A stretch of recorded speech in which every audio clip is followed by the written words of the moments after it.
Good afternoon, everybody. The quintessential question first off, can everybody hear me? Everything good? Quick thumbs up, a little yes, no on the chat will do. Excellent. Alrighty. So, excuse me. I am actually extremely grateful that I was able to make it today. Just a little bit about myself. So my name is Chris Salas. I am assistant professor of social work. A pleasure serving as assistant professor here at EPCC, the Valle Verde campus, and also privileged to be and have been voted again the chair of the mental health committee for the El Paso Community College. So for some of you guys that are here as students, don't think that your professors and your faculty kind of just goes off and enjoys, not really, that doesn't do anything during the summer.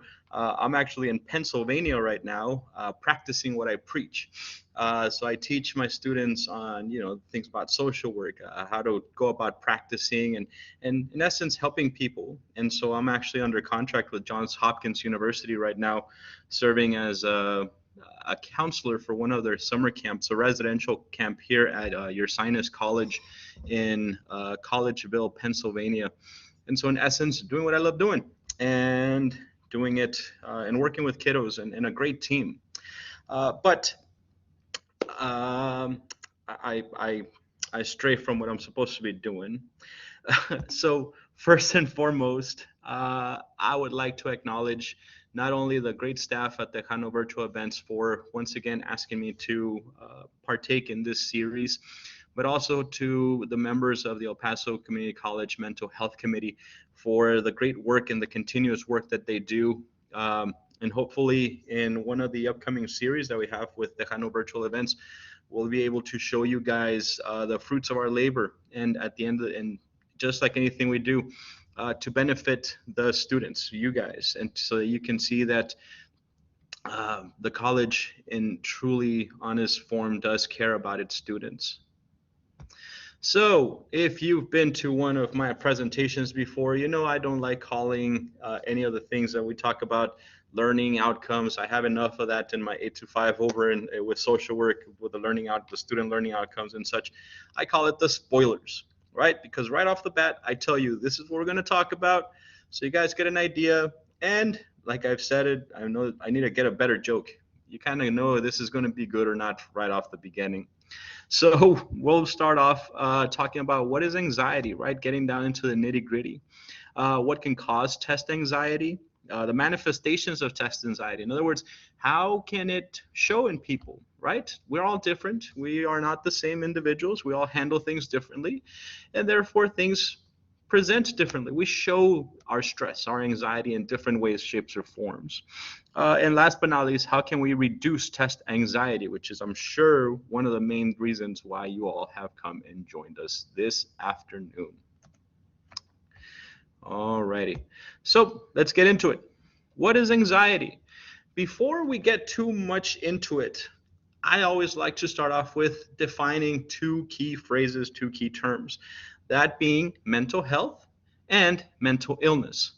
Now, you might hear me or see it abbreviated sometimes as MH and MI. That's just so that we don't keep on saying mental health, mental health, mental health, mental illness, so on and so forth. Anywho, mental health are the things that we are stressed by, the things that affect us on a daily basis. This could be anything from being cut off on your way to work, getting a bad grade, anything that can just throw a wrench into your day, right? That will change the mood. It will change how you're feeling, how you're acting. But we have the coping skills. We have the way to manage our way out of these situations, and it doesn't affect us more than an hour, 2 hours, maybe a day or two, right? And those big issues. Now, mental illness is kind of when when mental health keeps persisting, right? And it persists and it keeps on going and it lasts not just an hour, 2 hours, or a day or two. Now we're talking about the majority of the time. Now it's taking up your time. Not only that, but mental illness is diagnosable. So when someone says, oh, I have depression, that to me means you have been diagnosed with depression. Someone, a mental health professional like myself and my colleagues, has sat down with you and has done their work, right? They've assessed you, and that assessment shows that you have basically checked the different symptoms and met the criteria to be diagnosed with major depressive disorder, right? Generalized anxiety disorder, which is typically what we call anxiety, PTSD, post traumatic stress disorder, an eating disorder, a sleep disorder, anything of that nature. In essence, mental illness is something that is diagnosable by a mental health or a medical professional. There's a criteria, there are symptoms that have to be met. Mental health, again, is more of the daily stressors, the daily things that can throw a wrench into our lives. But yet again, we have the coping skills, we have the skills needed to kind of pick ourselves back up, to make ourselves feel better. So, what is test anxiety? When we talk about anxiety, we talk about something that keeps persisting, right? It keeps on living in our mind. It takes time away from other things. We keep thinking about it. So when we talk about test anxiety, this is that anxiety that, again, those recurring thoughts and such that have to do with a test, that have to do with an exam, that have to do with a big exam, big test that you got to take. And so that really takes over your time, the way you think, what you're doing, right? You're driving to school, you're driving to work, you're driving home, and you're thinking about that test. You're having dinner, you're doing this, and you're thinking about that test.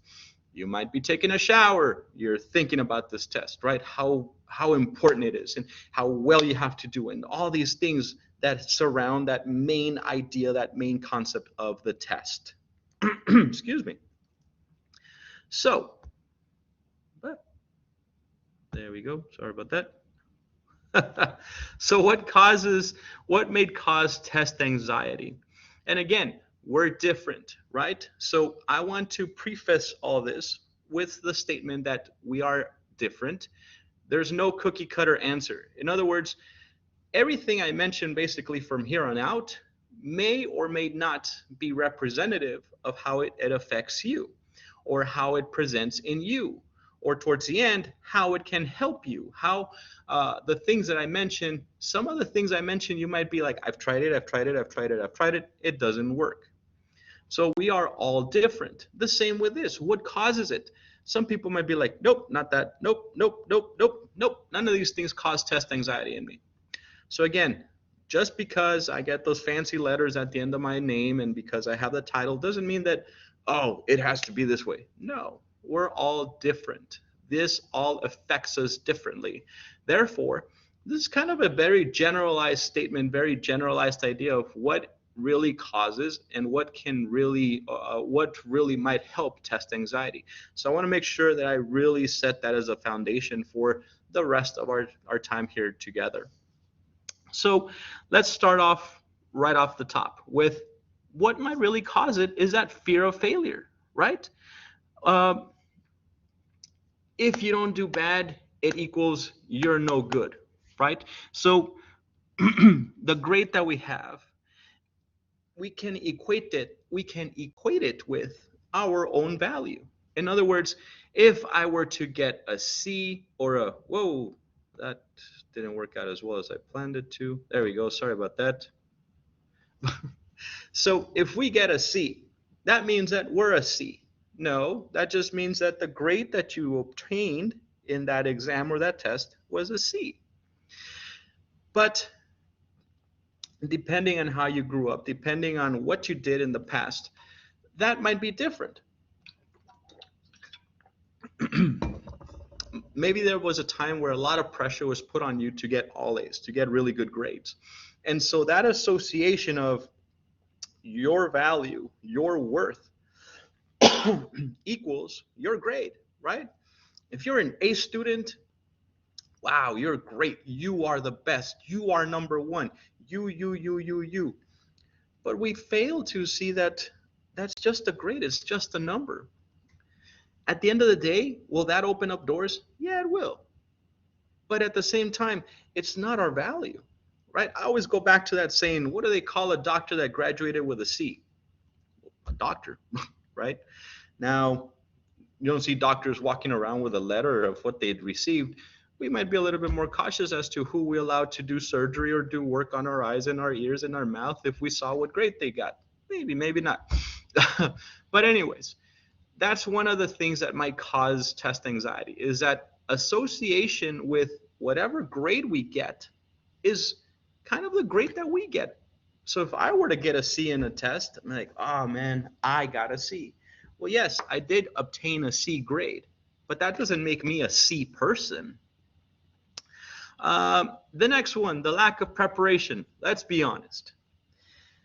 Some of us procrastinate, myself included, right? And sometimes we don't put in as much work as we ought to when it comes to our work, when it comes to preparing for class, preparing for an exam. And we know that. We know that we didn't do as much as we could have in order to be prepared for what is ahead, what we are there to do. And so we start telling ourselves, oh man, uh-oh, I didn't study enough. I didn't do this. And again, it goes back to that association of, I know me. I know I'm not ready for this. I screwed up, pardon my French. I messed up. I'm not ready for this. I'm not going to do well because I didn't prepare. So that lack of preparation, sometimes even cramming, people start cramming the night before or even the day of, right? That's still lack of preparation. Now, for some individuals, they'll say, but that really works for me. If I cram, if I put all this, if I sit down an hour before, the morning of, the night before, and I just read everything and everything that I have to do, it stays on there. Not necessarily. You might be able to recall some of the larger concepts, some of the kind of the basic stuff, but when it gets into detail, that's not how your memory works. That's not how it works. Kind of that commercial. That's not how this works. That's not how any of this works. That's exactly what this is talking about. Poor test history. Now, I just mentioned this, right? That we tend to, or we can eventually put a value in the grades we receive and put that value on ourselves. And so this test anxiety that individuals might have can also come from a history of or a line of grades, bad test grades. And so what can happen is people start saying, well, I'm not a good test taker, right? And for some individuals, that might be the case. They become very anxious when they're put into a test, right? Into that pressure situation. And again, being completely blunt and honest with you all, there might be times when some individuals might use that as an escape, right? They might use that as a scapegoat. Well, I'm not a good test taker, and they use that as an excuse to say, "Oh, see, I told you I wasn't going to get a good grade because I just don't test well." Now, again, I'm not going to point fingers. I just like kind of throwing both sides of the story into the mix. However, as you'll see as we move forward and we talk about how we can potentially decrease or reduce the amount of anxiety that you might have when taking a test, thinking about the past is a very important one because we want to make sure that you're not thinking about the past. You're not thinking of, wow, I really didn't do well on that test last year, last semester, last week, da da da. No, that doesn't matter. It's back there. The one that's today, tomorrow, next week, that's the one we need to worry about. High pressure. Again, I need to pass this exam. I need a 75. I need a B. I need an A to pass this. Well, sometimes we kind of make our own bed, right? And we wait till the last minute. Like I said, you have some poor preparation. You maybe didn't do so hot at the beginning of the semester. And so we put some really high stakes on that last test or a test period. And so that pressure can be put on there by ourselves. that pressure can also be put on by other individuals. We might compete with one another, right? As students, as friends, as colleagues, as whatever. We might compete with each other. Even faculty, other instructors might be putting that pressure on you that you all need to do really well on this exam. I honestly don't know of any faculty that is that way, but if there is, my apologies. I think we already have enough pressure then to have faculty put that pressure on our students. And the last but not least is that there's individuals that really seek perfectionism. Uh, the camp, for example, that I am serving as counselor for right now, it's for the Johns Hopkins University CTY, or the Center for Talented Youth. And these kiddos, ranging from fourth grade all the way to 10th grade, are the cream of the crop, man. I mean, they are doing work in 3-4 weeks that, in essence, would be done in an entire year's worth of college courses. And so these kiddos they're aiming for perfection, right? From every piece of work that they do to testing and such. And so that in itself can drive anxiety, because you're striving to be the best. You're striving to not get anything wrong. It's not even about passing the test. Now it's about not getting anything wrong on the test. So we start putting some really what's the word I'm looking for? Unrealistic expectations on ourselves, right?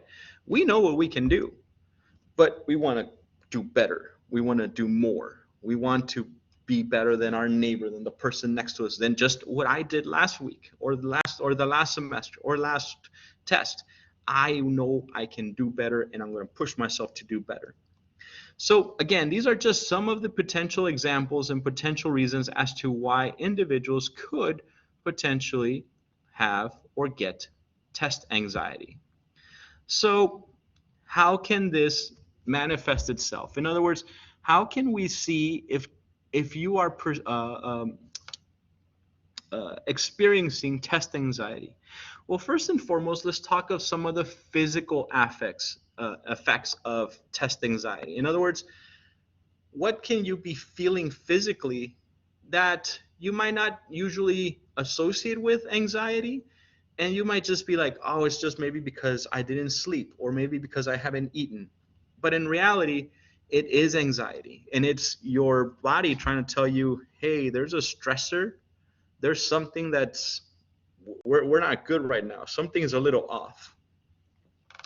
And let's see if some of these start to make sense as to why they could potentially be these symptoms or these potential manifestations of anxiety. So headaches. Nausea is when you have like an upset stomach, that you feel like your stomach's not really settled. You kind of feel a little, right? It starts gurgling. You start feeling a little sloshing. You feel like that sensation that you might want to vomit, but it's just, your stomach doesn't feel right. Like you ate something bad.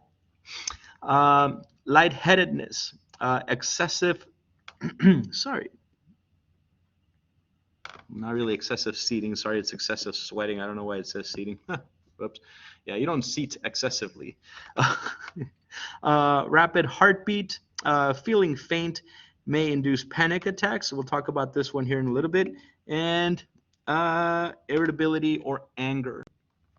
So let's talk of how these can really mesh towards each other, right? We talked about anxiety being a persistent thought, something that occupies your mind, something that occupies the time, right? Instead of thinking like, ooh, tomorrow I'm going to do this, and oh, for dinner we're going to do this. Oh, okay. And thinking about kind of the usual things that you might think about, right? If I ask you right now, what are you thinking about?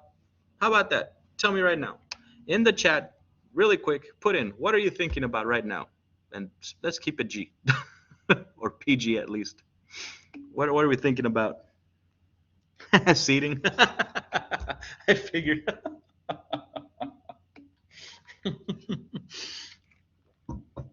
Lunch, yeah, food, yeah, it's around that time, right? Well, maybe I'll stop talking about food and stop making you guys hungry. Okay, so food seems to be the winner, other than seating.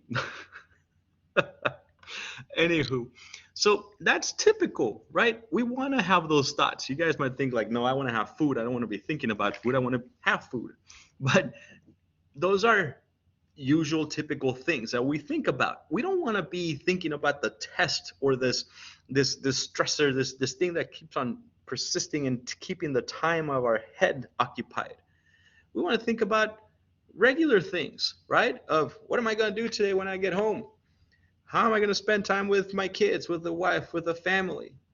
What am I going to do this weekend? Not of the test, the test, the test, the test. And so the more your head has this persistent thought, the more that you stop thinking about other things. And we'll see how this can really help.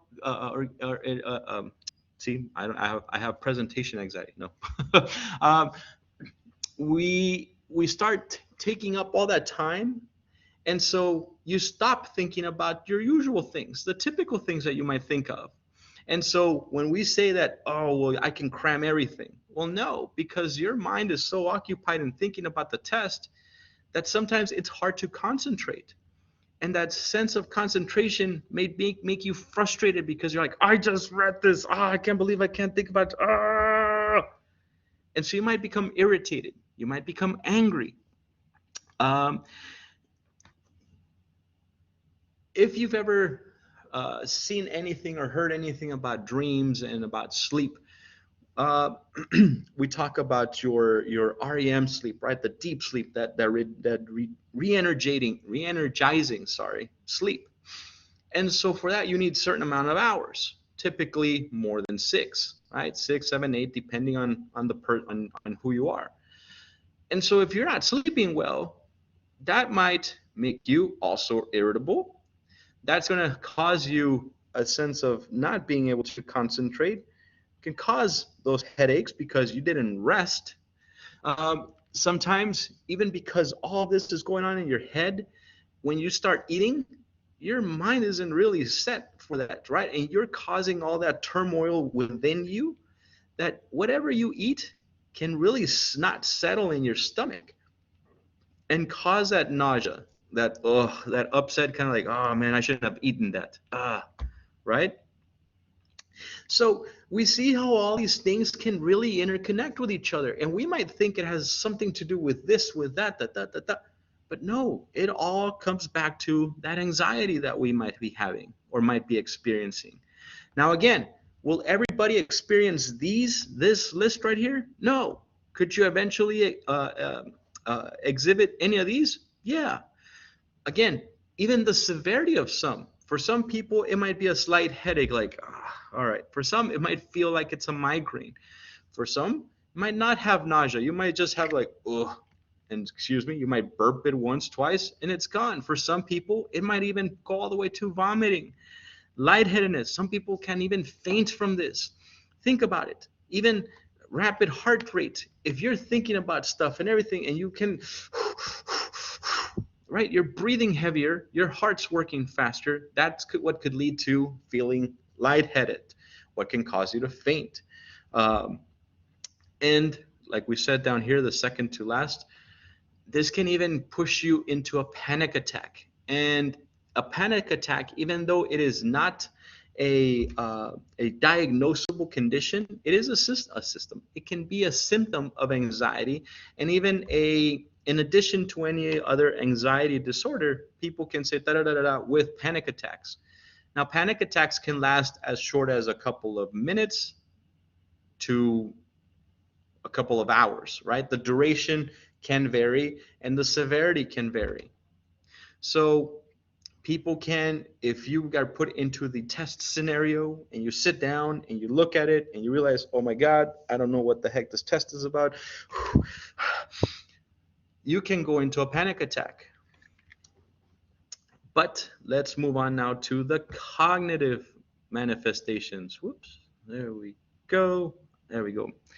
So the cognitive manifestations are the thoughts, what's inside our mind, our brain, this lovely computer that we have up here, our own personal CPU. So again, I don't put these lists up here for you to go, oh yeah, check, check, check, check, check. No.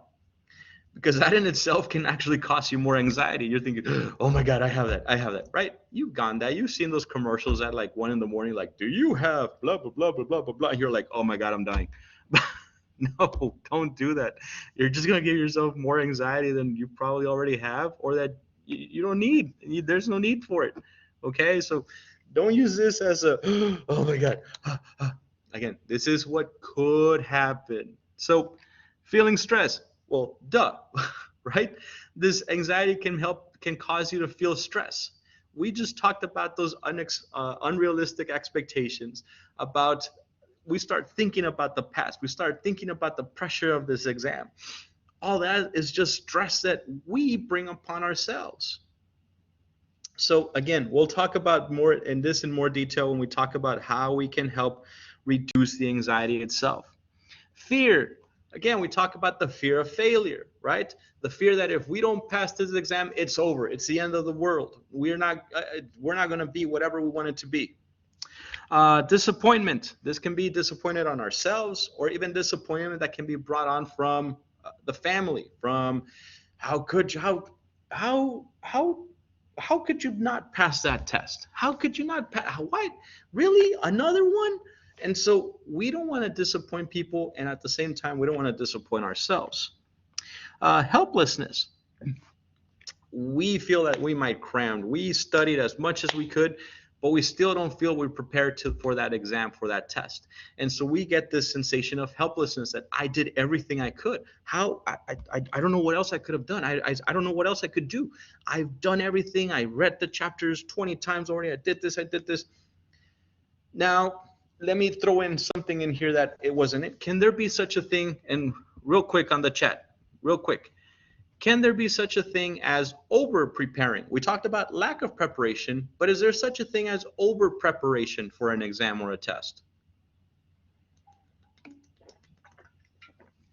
No? Okay.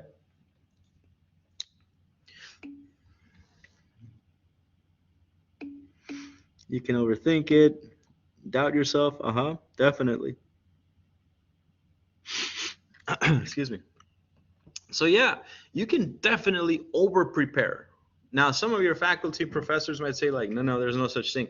Oh, there definitely is a thing. You can overthink it. You might be doing something that you had never done as far as how to prepare for an exam, and you start going out of your comfort zone, out of what you're used to, right? And we'll talk about routines and such here in a little bit as well. But there definitely is something as over preparing, where you go beyond, and now when you start taking the test, something that could have been really simple and really short, strict, and to the point, you're overthinking it, like, but what about this? And I remember reading in this book that if it said that, then we had to do this and this and this and this, when the answer is really short, sweet, and to the point.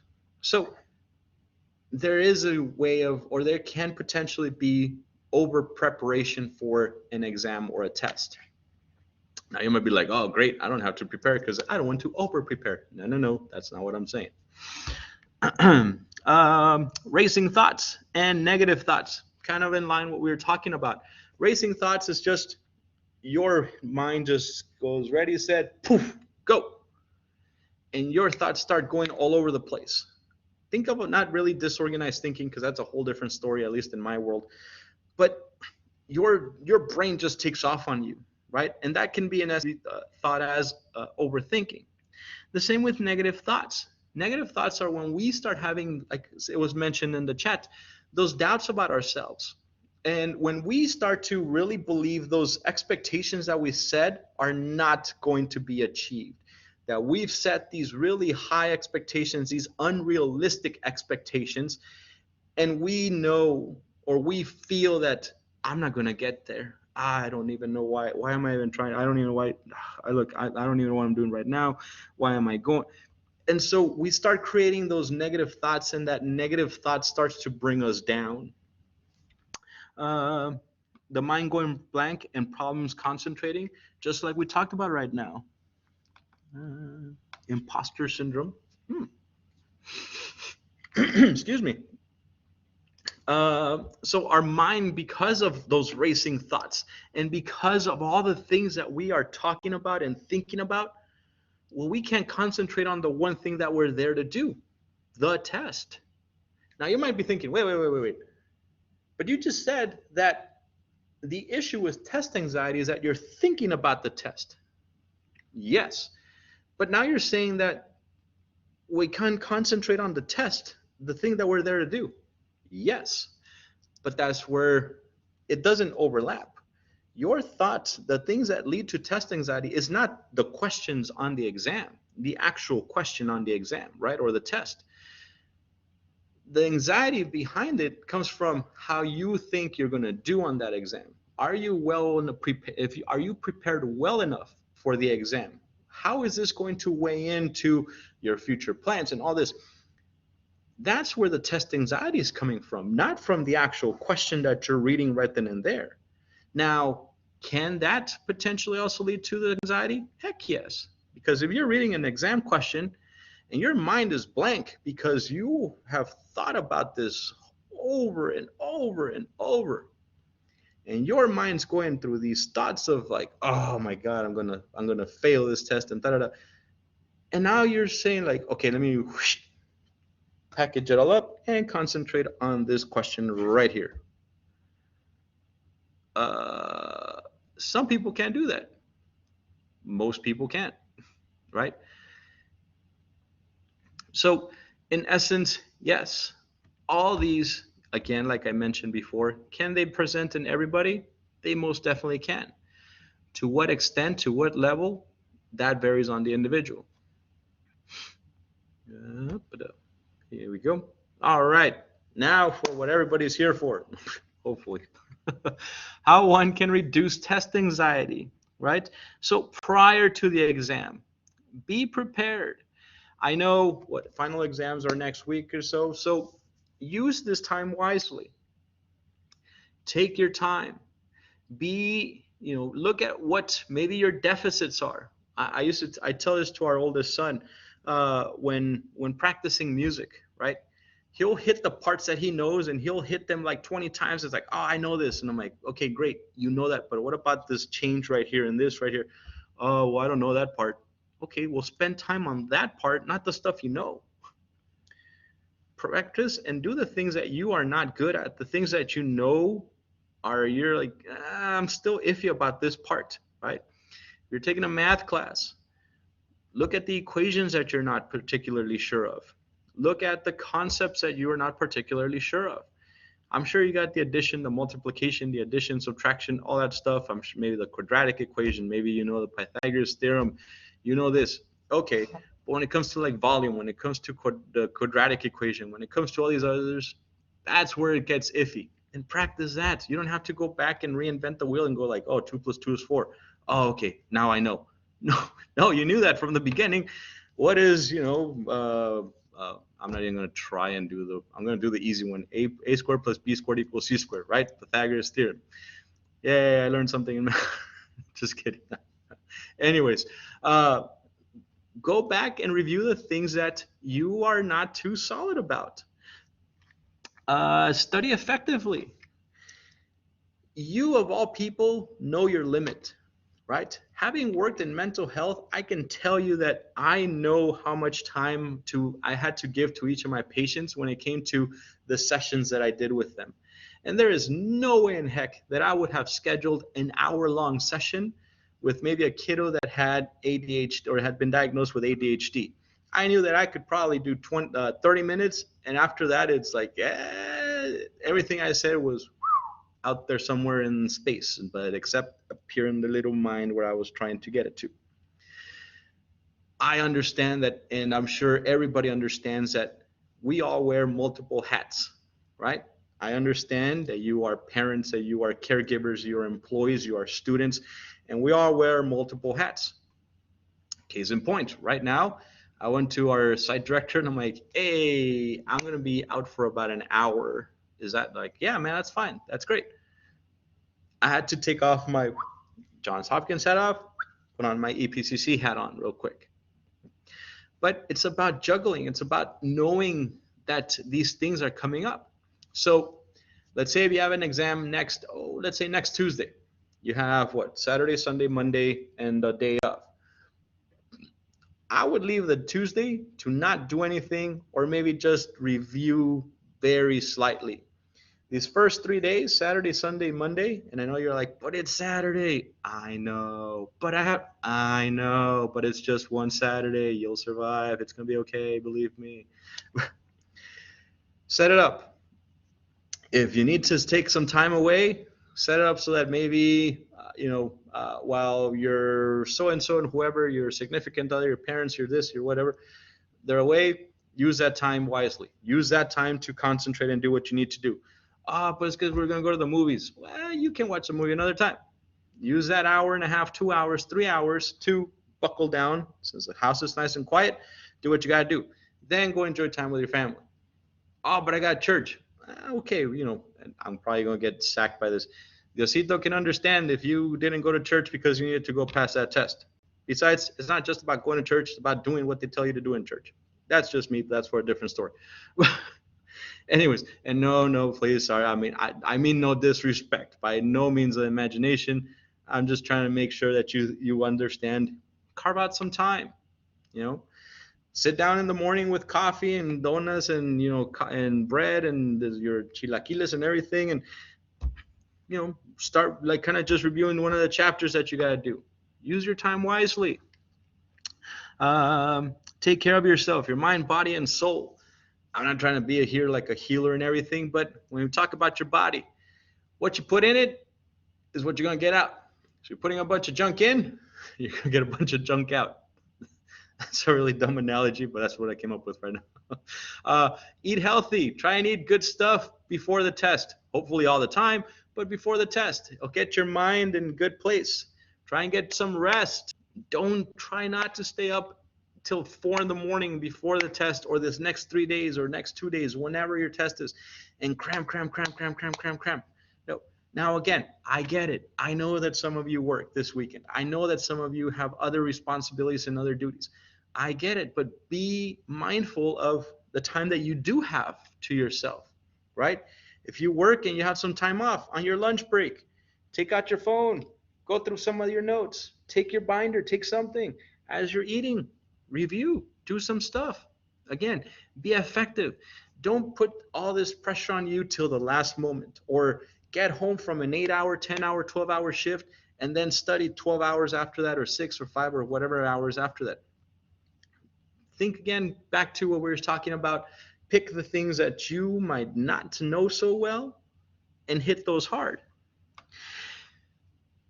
And talk to your professor. But be mindful of what you talk to your professor about. Don't go and I always laugh at this when my students wait till like the last week, like, is there going to be an extra credit? Like, it's the last week of the semester, guys. But so is there an extra credit? Not right now. That might have been like a first couple of weeks conversation. Don't rely on extra credit, guys. I know, and you probably don't want to hear that. As much as we love and we really want to make sure that you guys succeed, it's not about the extra credit, is because then at that point you're not. I really don't want to be so blunt, but you're not earning what you earned, right? It's just like, oh, well, I got this. Well, no. So ask your professor for, hey, you know what, profe, or Mr. So-and-so, Miss So-and-so, Dr. So-and-so, this equation, I don't understand this part of the equation, or how can I utilize, if I'm doing, like, for example, problem 3 on page so-and-so, it tells you to do this and this and this. I'm not understanding what variable goes where. Don't just send an email to your professor saying, I need help. I don't understand what we're doing. Can you tell me what we did last week? What are we supposed to study for the exam? No. Be precise in the type of help that you're asking. Not only that, but remember, we teach a bunch of classes, right? So believe me, from experience, if you're emailing a professor, say something like, hey, Professor Salas, I have you for your da-da-da-da-da class on da-da-da-da-da days. Can you help me understand this better? I didn't understand when you said da-da-da-da-da, what does this mean? Boom. Okay, now I know what we're talking about. I know what class it is. I'm ready to go. You tell me, like, I don't understand your class. Which one? I have this one, this one, this one, this one, this one, this one, this one. but need a little bit more. And that's going to prolong how quickly you get the help. Next up.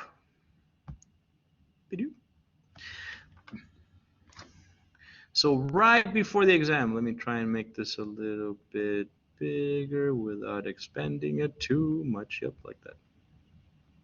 Oh well, we'll just leave it like that. Get some good rest. Again, if every night you go to sleep at 10 o'clock and you wake up at 6, keep it that way. If every night you go to sleep at 2 in the morning and you wake up at 6, try to go to sleep maybe at 12, right? Get your good 6-7 hours. I know that might be hard for some individuals, again, because of responsibilities and such, but before the test, try and get some good sleep. Eat a good meal. Avoid caffeine. So for some individuals, we just talked about nausea, right? So if in the morning you don't eat breakfast, then I would try and keep it the same. I would try maybe just keeping it to whatever your routine is. If you have breakfast in the morning, keep it to what you usually eat. I would throw in some fruits, throw in something healthy, maybe some eggs, something that will give you the energy you need to. If the exam's till the later on in the day, then have your typical breakfast and have a good lunch. We should have coffee. Should we pass on that? Well, see, the thing with caffeine is that caffeine is in essence a stimulant, right? And so the caffeine gets you, some people like uppity. And because of that, if you're feeling anxious, that can really amplify the anxiety. So if you know and you know that you're already feeling a little anxious, but you really need that coffee, I would do maybe half a cup. I need my coffee. Yeah. No, I get it. Believe me, I'm not gonna be don't get coffee. Look, guys, you guys know yourselves better than anybody else. If you think, maybe get a decaf, maybe add some more cream that day, right? Try and reduce the acidity, the effects of the caffeine as much as possible, because the last thing we want, when I mean this, avoid caffeine, is to try and amplify or increase the amount of anxiety reactions that you get from the heart palpitation, from your heart starting to speed up. Because what do? You drink coffee to, quote unquote, wake up, right? So it gives you that burst. But if you're already feeling anxious, it's like you're just making it worse. So again, be mindful of that. Know what caffeine does to you and know what it could do to you in that situation. Pack your stuff the night before. So this is more on the preparation to avoid any issues of running around in the morning, right? And at night, once you're done, ready to go, pack your laptop, pack your pen, pack your pencils. If you need a Scantron, get that before the day of the exam. If you need a booklet, if you need anything, pack it in your bag the night before. The last thing you want is in the morning running around like, where's my pen? Where's this? Oh, my phone, and da-da-da-da-da. You don't want any more chaos than that anxiety is already potentially causing. Follow your routine, from the type of music that you play to how you get to school. You might be like, okay, I'm gonna try this new thing. There's been many a times that going from the west side to Valle Verde, I'm like, I'm gonna take this route today. And the one day I decide to take a different route, there's construction in that street, or the train is passing, or da da da da da. It's like it just happens that whenever you change how you do things, we're going to throw a little wrench into your mix. It happens. First day of classes this past semester, I was like, I got this new jacket that I'm going to wear. All right. Yeah. Yep. All right, papitos, I got my little baby boy, carried him. We got him. As soon as I was walking out, bleh. I was like, well, I guess I'm not wearing this jacket to school today. Went back, had to change, da-da-da. So things happen, right? Life happens. It's like, you already have a test today. You're already feeling anxious. Bam, let's throw this at you. Excuse me. So try not to change your routine. The last thing you need is, I'm going to try this new route. It must be faster. It's probably not going to be that way. Stick to your routine. That did happen. My little boy did like he didn't throw up, but it was like a little spit on the jacket, and I was like, oh well. No joke. Last time also, I was about to leave. We were already. I was changing his diaper. He decided to pee on my shirt and my pants, and so I had to change. So that set me a little late. So, but it happens. If you have kids, you know that's bound to happen. I have a change of clothes in the office just in case for that situation to happen. I learned from my mistakes. Uh, try to arrive early if possible. Now you just said, hey, you just said stick to your routine. I know. But if you can, leave 5 minutes early, leave 10 minutes early. Get there so that you don't have to fight for parking. You don't have to fight traffic. You don't have to deal with other things that could potentially cause you stress. And last, rethink anxiety as an excitement. Be your own cheerleader. This is where some concepts that we deal with, like rethinking the way that we do things. So anxiety sometimes is seen as a negative thing, as I'm sure you're like, yeah, that's exactly what you just talked about for the last 45 minutes. But if we see it as like, look, it's more that I'm excited. I just want this to be over with. Let's just get in there and knock it out. Let's do this, right? And sometimes even just flipping that to that positive or to that different way of thinking can help you calm down. If you kind of go, hey, no, all right, cool. Let's do this. I got this. Boom, boom, boom. All right, let's go in there, knock it out. I got it. I'm feeling good. I'm ready. Let's go. Speaking of I'm ready, running out of time here a little bit. So, excuse me. How about during the exam? Calm your body. So we can do some breathing exercises.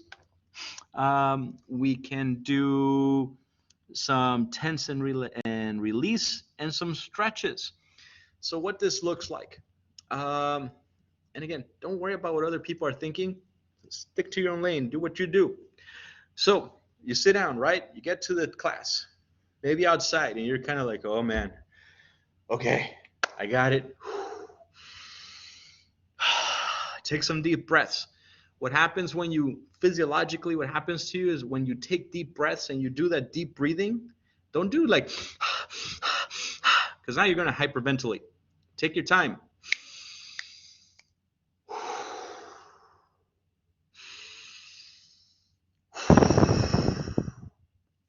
What you're doing is you're oxygenating your blood. You're putting in oxygen into your body.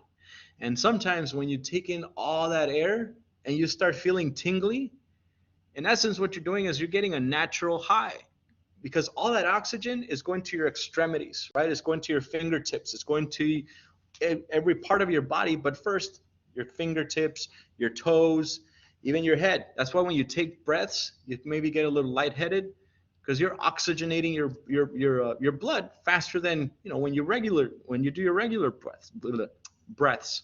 So in essence, what you're doing is you're also calming your heart. You're reducing your heart rate, and you're calming yourself down. This also works at night. If you can't fall asleep and that anxiety is kicking in or whatever, you're really stressed about something, sit on the side of your bed. You can't see me, but sit on the side of your bed, sit on a chair, feet flat on the floor, your back straight, hands at your side on your hips, and just take deep breaths. You can count to 4, like in for 4, out for 4. So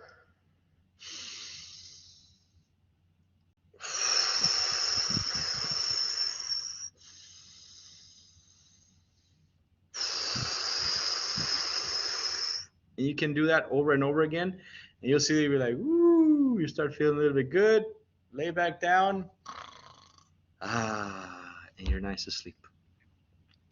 The tense and relaxation. I'm sure that you've seen this before. You might see my head turn a little red on this one. I'm not blushing. It's probably just all the blood rushing to my head. But tense and relaxation is when you get your body and you just tense it up, right? So you go, you hold it and you release it. In essence, what you're doing is you're tightening and releasing. Your muscles are relaxing and releasing all that tension. The last one is stretching. You do this when you get up in the morning, right? Stretch it out, The same. You can stretch out before you go into the classroom. Stretch out, bend your, touch your toes. Pop your back, do a little of this, like you're about to go box or something. All that helps release the tension, helps release all that from your body. It helps try to relax you. And again, in a physical way. Sit comfortably. Slouching versus sitting straight up. Well, obviously, some of the chairs on campus are not the most comfortable. So, sit in a way that you are comfortable with. Usually I don't try to take long on my exams and such, but if some students need to stand up, as long as they might come to the front of the class and just kind of stand by the wall, stretch it out, and go back and sit down. That's completely fine with me. Now, does every faculty member do that or allow that? That's on a case by case. You might talk to your professor beforehand and say like, hey, you know what? Is it okay with you if in the test, if I ask just to stand up? I'm sure that there might be no conflict as long as, you're not sitting behind or standing behind some of your other classmates and such. But again, that's up to the professor. It's not like, well, Mr. Sala said, no. Don't throw me under the bus on this one. Sitting straight versus slouching. Now, research has shown, and I mean, take this the same. If you're sitting like this with your head kind of down and kind of just like, you're just going to, it's just going to add to feeling tired, feeling down, kind of bleh. But if you sit up, and I'm not saying like, do all your tests like this and look up, but if you sit up with a good posture, that also helps your breathing column. Compared to here, I can't take a deep breath if I'm slouching because my stomach is compressed. It could be compressed by the seat. It could be compressed because now my tummy is like leaning up against my legs. My breathing column is not straight, so I can't take in a deep breath. And we just talked about how important a deep breath is. Calm your emotions and your thoughts. Focus on the present. Like we talked about, it doesn't matter how you did on the test last week, last year, last semester, when you were in third grade. That was then. You're still here. You made it this far. So obviously, that doesn't matter. Think of what's right here, right now. Don't think about the future either. This test right here, the one that's in front of you, that's the important one. Avoid thoughts of the past and future, just like I mentioned. Positive thoughts. Focus on the task at hand. Again, the question that's in front of you. Some people go and start reading all the test questions. Just do the one you can. Now, there are times that have, and studies that have shown that you can read something and be like, instead of spending 10 hours or not 10 hours, but like 10 minutes on one exam or one exam question or item, go to the next one. But don't be like, read it. Oh, I don't know it. Go to the next one. I don't know that one either. No, I don't know that one either. Give it a shot, right? Try it. And if you have questions, circle it, tag it, do something where you can come back later and check it out. Focus on what you are doing, not others. You're always going to have that one individual that finishes like in 5 minutes, right? Boom, done. Gets up, turns it in. And I always feel that individuals, because I did it, but I was always that one that I wanted to be the first one to finish. I don't know why. But anyways, it almost seems to me that when that first individual gets up and tests, like a little timer goes off in people's heads like, oh God, I gotta finish. No, man, you're not competing with other people. Do you take the time that you need, right? It's you and the clock. It's not you and the other people. You do what you gotta do. Don't care about what other people are doing. If someone else is riding really quick, and then racing, and then quickly, that's them. Let them do what they're doing. You concentrate on what you got going on right in front of you. And last but definitely not least, keep realistic expectations. You all know you better than anyone else, right? So you know what you can do. You know what you prepared yourself. If you go into an exam saying like, you know what, I'm good, I got this, I would even not put I'm going to get an A today. No, you know what? I got this. I'm going to pass. I'm going to pass this test. That's a realistic expectation. If you've always gotten A's, I think then we start getting into that path of like the value versus you and the grade and your own value. When we start kind of like, I'm going for that A, I'm going for that A. That's great. Go for it. Knock yourself out, man. You got this. But concentrate on doing well on the exam, and then the grade can come after.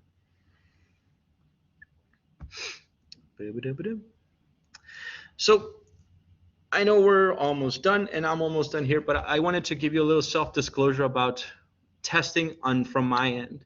So I know I was introduced with my credentials, which is LMSW, or Licensed Master Social Worker. And to get that L, you have to pass an exam. And it's not an easy exam. It's like a 3-hour exam. There's 178 questions, 100 and something questions. And you pay a lot of money to take this stupid test, pardon me, to take this exam.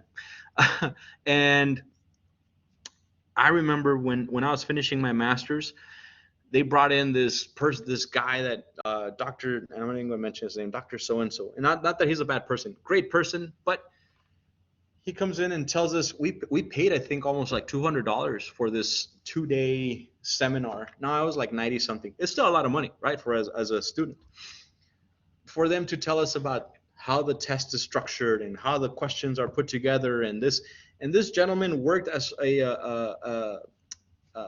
in putting the old exam together. So he knows about this exam and the importance on it. Anyways, so he's telling us, when you sit down, this is how you got to do it. You do it this way. You got to go like this, and you read the test, and then you read the answers, and you got to go back, and you da da da da da da. And there's this process. All right. Well, mind you, without that L, I can't do what I do. I can't even call myself a social worker in the state of Texas. If I didn't get that L, there was some high stakes, right? I couldn't be a therapist. I could say I have a master's in social work, but I can't call myself a social worker without that L. Anywho, I set up the appointment to take my exam. I sit down, I start taking the exam, I run out of time. I take all 3 hours, end up passing the exam by, I think it was 8 points. I think I needed a 96 or a 92, and I got an 84, something along those lines.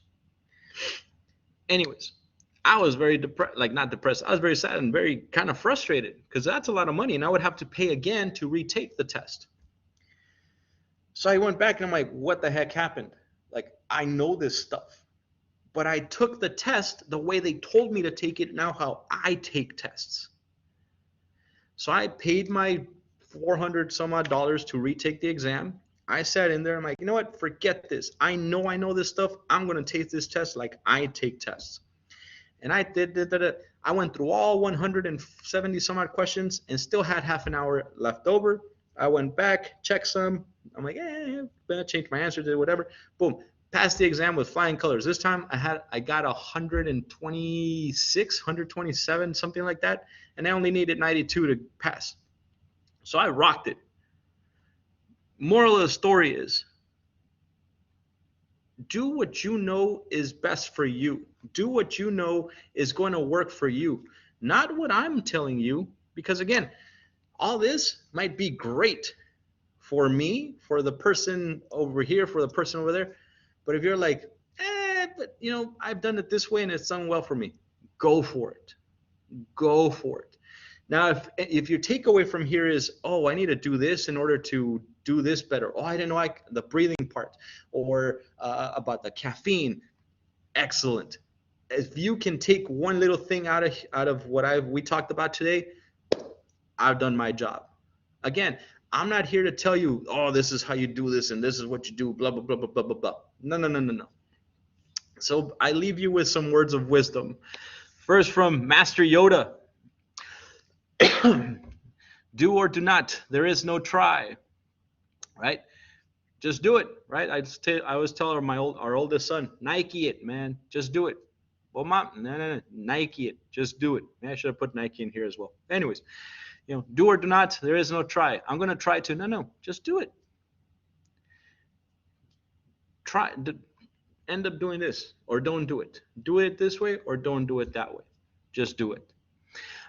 Shakespeare, to thine own self be true. Be honest with yourself. Like I said, you guys know yourself. You are your own. You know yourselves better than anyone else. If any of this can help you, go for it. If you know how you're going to take an exam and it's worked for you in the past, more power to you. You got it. And last but not least, from a very wise man that I once knew, no, just kidding. I don't even know why I would put myself in the same thing as these two guys. I know this is a fictional character, but still. Anyways, I want to leave you guys with best of luck on your final exams, guys. Uh, I I I tell this to my students and I tell it to anybody.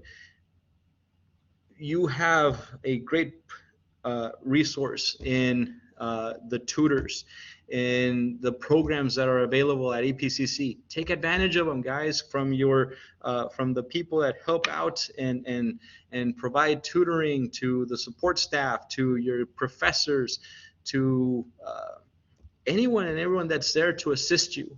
And again, remember, there's no such thing as a one size fits all when it comes to this. So no, this is not a cookie cutter that, oh, this is how you do it. No, no, no. It's what best fits you. I know I'm a little over time. My sincere apologies. But with that said, any questions, comments, concerns that you all might have before our time here is done?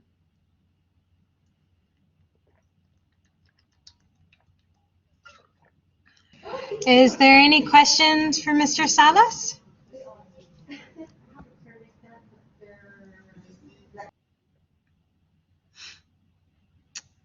All right. I think that's all. Alrighty, well, I would like to thank you, Mr. Salas, for presenting for us today, especially when you're out of town and wearing your different hats. So we appreciate you greatly. And I would like to thank the audience for coming and indulging us on this Friday afternoon. And we hope you have a wonderful weekend. Bye, everybody. Thank you. The Tejano passport code is in the chat should you need it for your points. And have a great weekend. Thank you.